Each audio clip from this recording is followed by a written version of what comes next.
Good evening. 6 hours ago in the South China Sea, a Chinese naval assault force boarded and seized an American-flagged vessel, the oil exploration ship Benthic Adventure. Under international law, the seizure represents an act of war.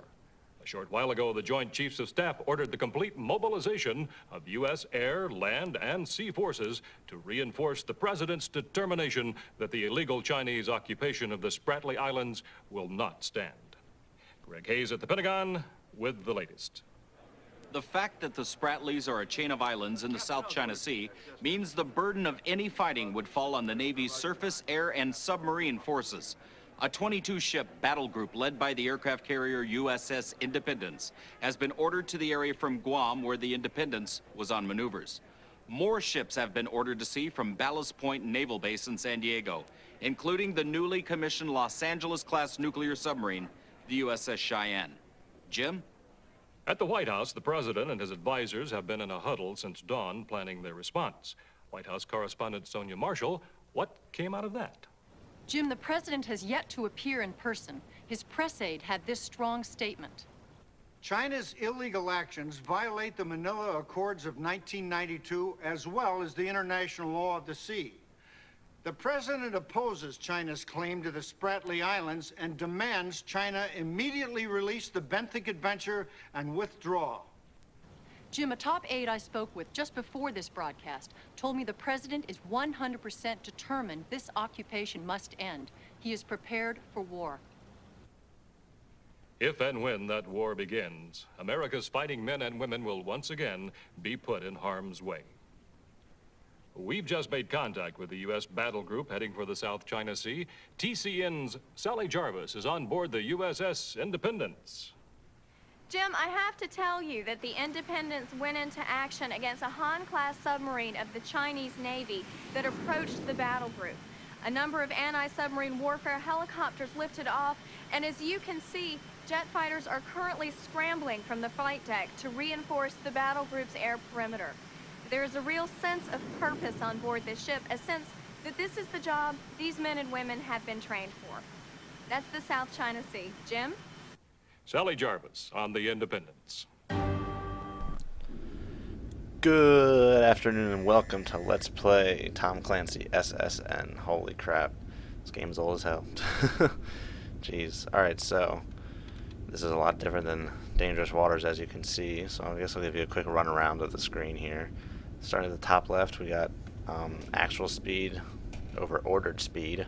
And then moving to the right, you got angle on the bow planes and angle on the rudder, and then up, and then the big ruler in the middle is of course your heading. To the right we have our current depth over either maximum depth or depth beneath the keel, I don't know which. Moving straight down from there we have our torpedo room. You have we have torpedoes, Moss, which is a decoy. It acts like our it sounds like our ship and it runs around at flank and tries to confuse enemies. Then countermeasures, we have 100 of them. Like Jesus Christ. So the torpedoes, you can have it run fast, so they run full speed to the target. Stealth, they run at like 37 knots to the target. And then unguided, which is probably like World War II stuff, like ships going constant bearing, just straight intercept. Got damage control, VLS. Oh, we have a new contact. I'm gonna make it so I'm gonna read all those things, and then we'll have them like play in the background so you can hear them. I think that'll be pretty cool.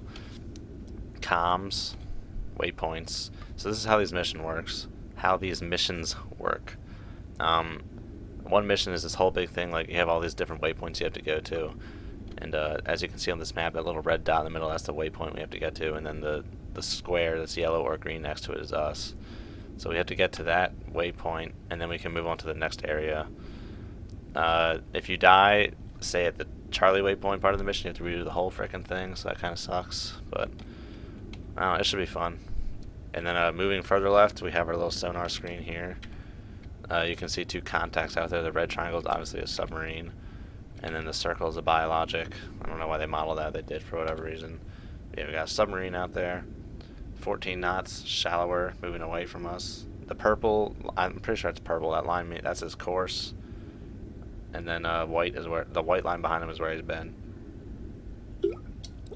And then we have our baffles behind us. That white cone there, it increases as we increase speed.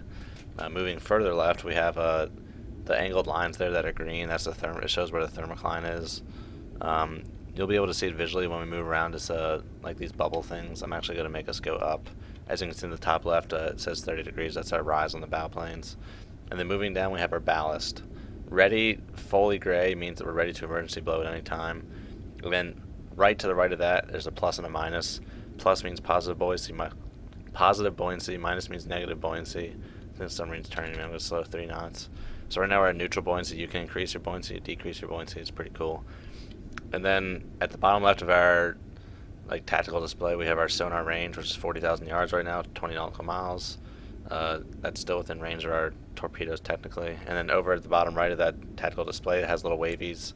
For whatever reason, little wavies means passive, and then when we switch to active, it has like little circles radiating out from the bottom. So I might shoot out a ping just so you can see what the active one looks like. There you go. That Han's probably like, what was that? Did that whale just say hello to us? Dumbasses. Alright, but yeah, we're pretty close to this waypoint, but yeah, I'm actually going to juice it up a little bit so we can get up to this comms depth pretty quickly. These early missions may have some cutting going on, might be kind of boring, but we'll see. Oh, that Han's going along pretty well. It's 13 knots. You probably can't hear me, even though I'm going 8 knots, or I'm ordered at 8 knots. I'm going 7 knots right now. But yeah. So I've tried this mission 3 times so far. The first time I tried it, I got to the 3rd waypoint and got killed by a Han. Derp. I'm playing on normal difficulty, by the way, because the torpedoes are really finicky in this game. They're very dumb. They fall for countermeasures like it's nothing. I don't know what that Han's doing. He seems to just be going around in a circle or something. But yeah. And the 2nd and 3rd times I've tried it, every time I get to waypoint Charlie, it crashes. So hope this doesn't crash. Now, I've gone through hell to get this game working. I want you to know that. First, I was trying to get like a Windows XP, Windows 95 key thing going so I could install that on my computer and just run it that way. And then, that was a long time ago when I was first thinking about that. But then recently, I realized that might be kind of hard to do to find an XP key, so I decided to install Ubuntu, or Ubuntu, I don't know how you install it. I have Linux experience from my internship, so I was like, fuck it, I'll install Wine and try to get that thing going, but I was having too many issues with that, with Wine, and it didn't want to work and whatever, so I did manage to, so my current house, okay, Wine didn't work, so I was like, fuck, I moved on to something else. Alright, level out the battle planes, we got comms. Sync pack fleet to Cheyenne. If you are reading this, SSISX is working, Cheyenne is needed in the Spratly Islands ASAP. Sync pack fleet is Commander-in-Chief Pacific Fleet. SSISX is the Submarine Information Exchange. I think it's only supposed to be SSIX. I don't know why the third S is there, but whatever. Yeah, Spratly Islands is the whole thing of this. If you've seen the intro and the briefing, then you probably know all about that. I'm not going to explain it again. Where was I? Okay, so yeah, I gave up on Ubuntu. It wasn't really working, but I like having Linux around, so I might try running more modern games on Wine with that. It might have more luck than these older games. So then I found out that there's an old computer in my house that has Windows XP on it. So I got that computer set up. I was able to run XP on it, so I'm like, alright, let's get XP installed on my current computer. So I did that, and I got all that to run. But then it's just finicky because I have a solid state hard drive and you need to have your BIOS in AHCI mode. And then I installed XP without that on, so I have to go in my BIOS every time and disable 3 things and reboot to get into this XP on my other hard drive. So the first thing I really ever tried going all the way back was this thing called VirtualBox. It lets you run, you can install anything you want on it, so you can install like old operating systems on it and run it in your computer in a virtual environment. So that's how I'm able to run this 16-bit game right now on my 64-bit Windows 7. So it's VirtualBox. But yeah, so I went back to VirtualBox and I got that to work. So I got Windows XP up here running. I got this game running. And it seems to be working pretty well. But the only qualm I have right now is that the game is running almost twice as fast as it should be. I don't know if I can fix that. But it might not be a bad thing, because sometimes this game can be kind of slow, because you can't speed up time, which really sucks. And yeah, so that's it. So let's get back beneath this layer. Enough talking about this bureaucratic crap. And see if we can find this Han and mess his day up. But yeah, sometimes Actually, I should really employ the ballast more often when I'm trying to go up and down at high speed, or at low speed, because it really helps with your buoyancy kind of thing, but you gotta be careful not to surface. But it looks like I'm about to be below thermocline. I'm gonna make turns for 3 knots. Actually, I'm pretty sure I'm already beneath the thermocline. I just don't think anyone's told me about it. But I'm probably just gonna get to this waypoint and then just get the hell out of here, because I don't really care to fight this Han if I don't have to, just because, I don't know. It's always tricky. Unless he shoots at me, I'm not really going to shoot at him, I don't think. But we're almost there at that point, so I'm actually going to go ahead of 1/3. But yeah, so, I mean, we haven't had a chance to see it yet, but you can actually see the enemy subs off in the distance in this game. And, I mean, it seems kind of silly, but it's actually a really cool dynamic. They actually pulled it off pretty well. I mean, it works. It's fun. Because you can be just, I don't know, it just gives that cool arcadey feel to it, like, more like a jet fighter kind of thing.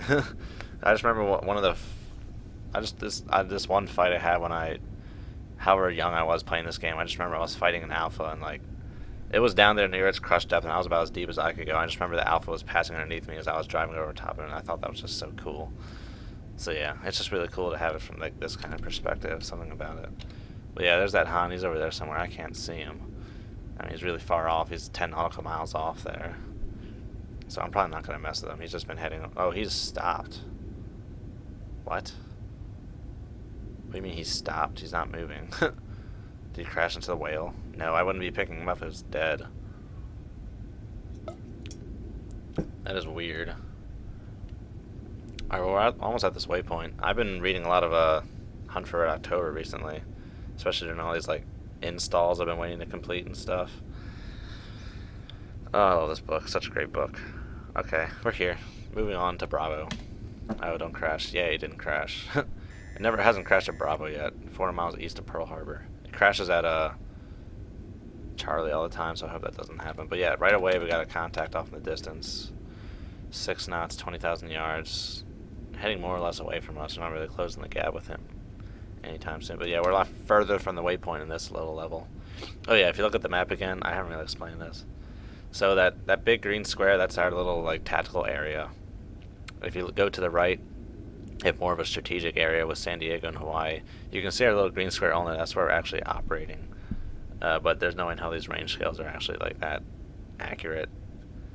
Like to traverse that little like square in the time I did would take much longer, but whatever. So originally that little square was all the way up by San Diego, pretty much. We were right off San Diego, but now we're a lot closer to Hawaii. And that's where we're trying to go. We're trying to get to Hawaii. I don't know why we have to go to Hawaii to put missiles into our vertical launch tubes, but whatever. That's what we're doing. So we're going to go to Hawaii and load up, and then I haven't played the second mission yet. I'm going to have to practice that first. But right now my mission is just to beat this. I'm going to change these torps to stealth, because I think it gives them... Well, it obviously gives them longer range. If they're running slower, you don't use as much fuel. And the torpedoes have a tendency to run out of fuel, similar to how cruise missiles like to... Or you set like a self-destruct range or a maximum destruct range on like a cruise missile. For some reason, something like that is employed in here. The torpedoes just don't keep running. And then after a certain distance, the wires just automatically get cut on the torpedoes because they reload the tubes, and that kind of sucks. But yeah, this guy's a classified Han. So, yeah, he's kind of far. I'm going to see if I can get a little closer before I launch these torpedoes. I don't know. I guess I'm supposed to... I guess I'm technically have to launch on him if I don't need to. I'll just proceed to the waypoint, but what's the fun in that? But this is just the first mission. These missions are just going to start getting really dicey really quick, if I remember correctly. I don't know. I'm trying to remember. But yeah, another thing with this game is I tend to like how it models speed better. And it is pretty realistic when you like turning and stuff. Like if you ever played Sub Command, that game is not realistic at all in its submarine maneuverability. But in this game, if you start turning really hard, you actually start going down and stuff, like gaining depth. You have to mind that. You have to put some angle up on your bow planes. That's pretty cool. And it's a lot more. It seems to be a lot more realistic in terms of how long it takes to gain speed and how long it takes to bleed off speed. Because it takes a really long time to bleed off speed. If I order all stop right here, it'll take me forever to actually stop, like a really long ass time. You'd actually have to put the propeller on reverse to stop. I don't really remember how to do that. Yeah, I don't remember how to put the propeller in reverse. I mean, there's a way to, but I don't remember. And the propeller actually spins at like variable speed depending on what speed you order, so that's pretty cool. But yeah, see, I ordered for 1 knot and still just cruising along 5 knots. So that makes you able to actually employ the sprint and drift strategy pretty well. You can get up to flank speed, get some speed, and then just turn it off. And you can carry a lot of distance while not really making much noise besides like flow noise or something. But yeah, we're not really getting that close to this on. I'm actually going to go ahead to 1/3. Might actually pop above the layer, just try to dodge this dude. Try and get closer while also getting closer to the waypoint at the same time.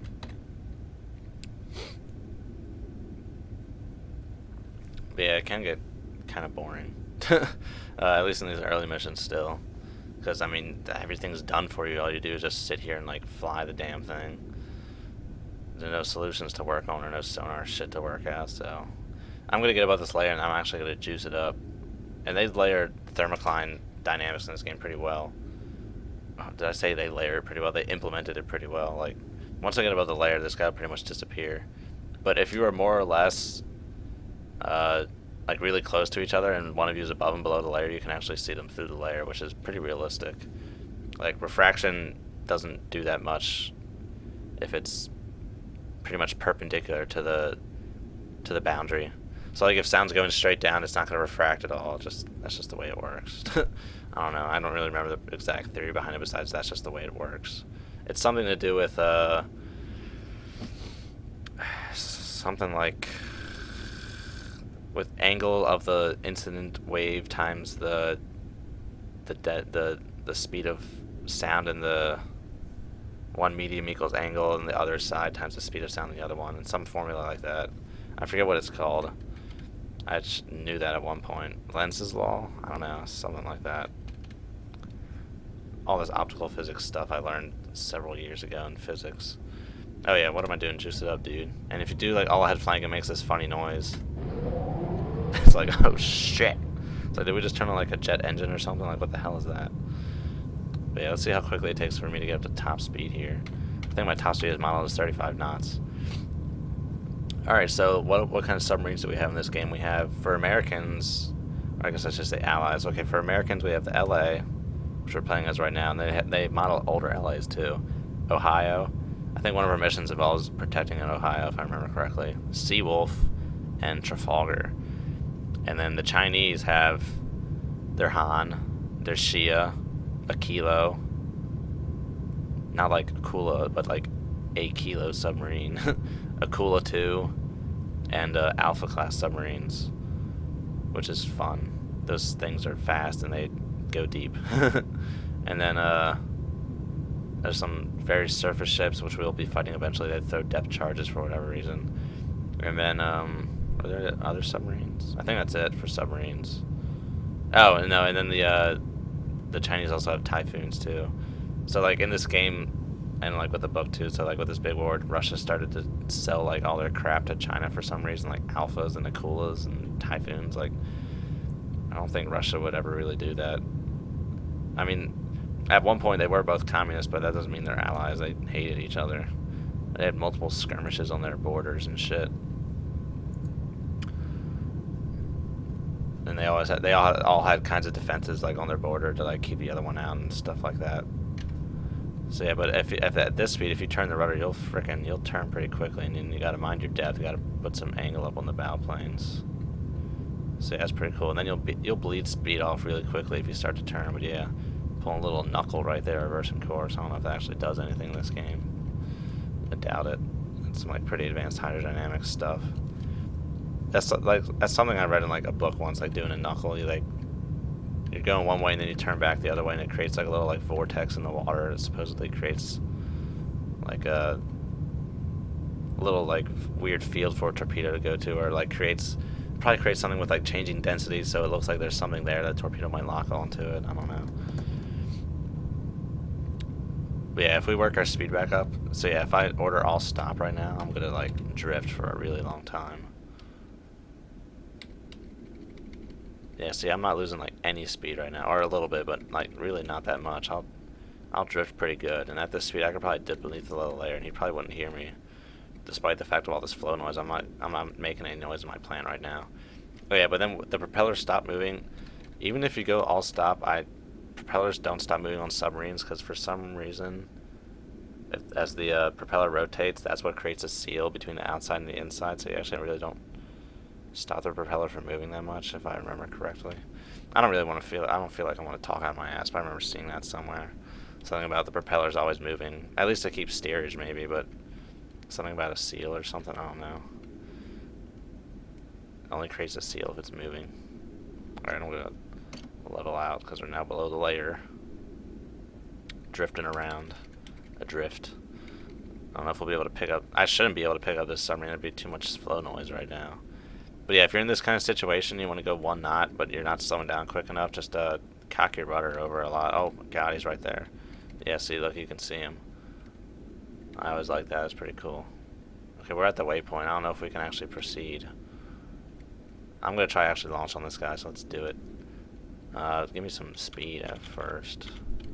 Alright, torp room. Fire. Ah, I'm going too fast. God damn it. Yeah, if you go too fast, it won't let you launch torpedoes. I didn't think I was going that fast. I'm going 14 knots. Okay, now I can't see him. I don't even know what's going on. Where the hell is this dude? He's too deep. It's hard to see him when they're too deep, so go down. Okay, there's 1 tube out. Or 1 torpedo out. I'll probably launch 2. I like to give it a little space in between. I don't know. Because they launch their countermeasures, and those countermeasures actually work a lot. It's really annoying. Alright, let's level off here. Nice, still deeper. Keep going down. But yeah, I want to sink this prick, and then we can move on to Charlie and hope it doesn't freeze, because that's what it's been doing a lot recently. It's freezing all the time. Annoying me. Come right a little bit. But yeah, right now I'm playing this in like a windowed mode, so it's actually like not stretched to my full screen, so it's hard to see what's going on. But I can see him pretty well. Alright, I'll level off now. Let's see if these torps are going to get him. Oh, we can adjust the rain scale for a little closer. He hasn't launched any countermeasures yet, I don't think. Oh, my torpedoes are going active. Didn't realize I was already at 500 feet, jeez. But yeah, let's check out what the damage control says. This guy isn't doing anything. The torpedo's about to... Yeah, there you go, he's done. That Han won't be going home. Yep, alright, moving on.